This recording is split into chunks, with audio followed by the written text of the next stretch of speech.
Hello કોમર્સના વિદ્યાર્થી મિત્રો, વિભાગ સી ની અંદર મેં થિયરીની આઈએમપી મારી યુટ્યુબ ચેનલમાં મૂકેલી છે. તમે જોઈ લેજો, સબસ્ક્રાઇબ કરી લેજો ચેનલને અને તમારા મિત્રને મોકલજો.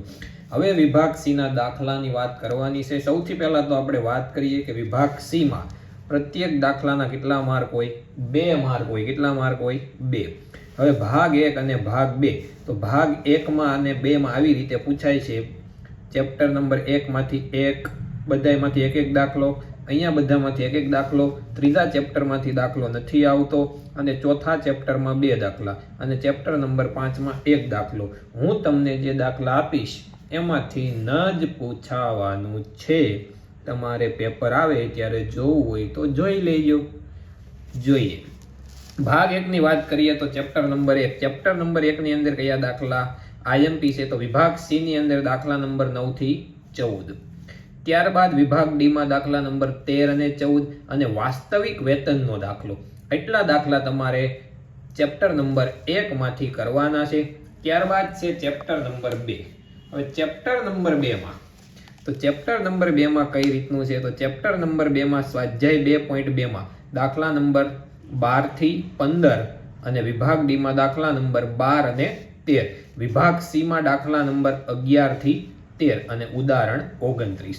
એટલું તમારે ચેપ્ટર નંબર 2 માં કરવાનું છે. ત્યારબાદ આપણે જોઈએ તો ચેપ્ટર નંબર 3 માં વિભાગ સી માં દાખલા નંબર 2, 3, 5, 6, 7, 9 અને 10.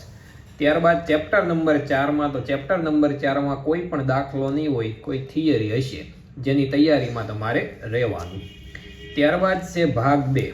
ભાગ 2 માં ચેપ્ટર નંબર 1 વિભાગ સી માં જે પહેલો પ્રશ્ન આપ્યો છે એમાં બધી આકૃતિ આપી છે. તો એ આકૃતિ તમારે દોરતી રહેવાની છે. એક જ મિનિટ હું તમને હજી એક બતાવી દઉં. એ આકૃતિ તમારે દોરતી રહેવાની છે. ત્યારબાદ જે આઈએમપી દાખલા છે એ મારે આમાં તમને લખતા ભૂલાઈ ગયા છે. એ હું તમને એકવાર માર્ગદર્શન આપી દઉં ભાઈ કયા દાખલાની હું તમારી સાથે વાત કરી રહ્યો છું. મળી જાય તો સારી વાત છે. અને ચાલો, મળી પણ ગયા. સ્વાધ્યાય 1.1. કયું? સ્વાધ્યાય 1.2. કયું? સ્વાધ્યાય 1.2. આમાં સ્વાધ્યાય એક જ મિનિટ સ્વાધ્યાય 1.2. સ્વાધ્યાય 1.2 માં દાખલા નંબર 6 થી 12 2 માર્કમાં પૂછાવાની શક્યતા છે. 6 થી 12 માં, કારણ કે ગોઠવણી વાળા દાખલા છે, નાનકડા દાખલા છે. ત્યારબાદ નંબર 5 ઉપર વ્યાખ્યા આપી છે સંભાવનાની ગાણિતિક. ત્યારબાદ દાખલા નંબર વિભાગ સી ની વાત કરીએ તો વિભાગ સી માં આ સ્વાધ્યાય 1.2 માં 6 થી 12 વિભાગ સી માં આવે દાખલા નંબર 12, 13, 14, 15, 16 અને 17, ઉદાહરણ 18 અને 13. ત્યારબાદ ચેપ્ટર જો ભાગ 2 અઘરો છે એટલે થોડાક વધુ દાખલા કરવા પડશે જેથી કરીને આપણો એક પણ દાખલો બાકી ન રહી જાય. આઈએમપી આપ્યા છે દાખલા તો ઘણા છે. સ્વાધ્યાય 2.2 આખું.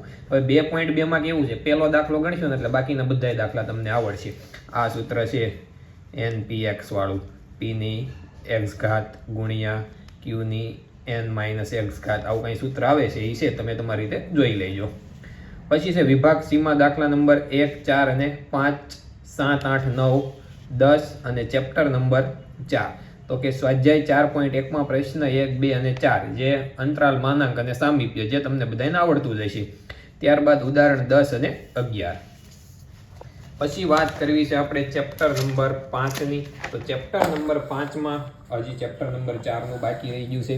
વિભાગ સી માં દાખલા નંબર 4 થી 14 અને ચેપ્ટર નંબર 5 માં વિભાગ સી માં 1, 2, 8, 9, 10, 11, 14, 15, 16, 17, 18, 19 ને 20 અને ઉદાહરણની વાત કરીએ તો 29, 20, 19, 7, 22 અને 24. હવે ચેપ્ટર નંબર 5 માં છે ને નાના દાખલા બહુ બધા છે.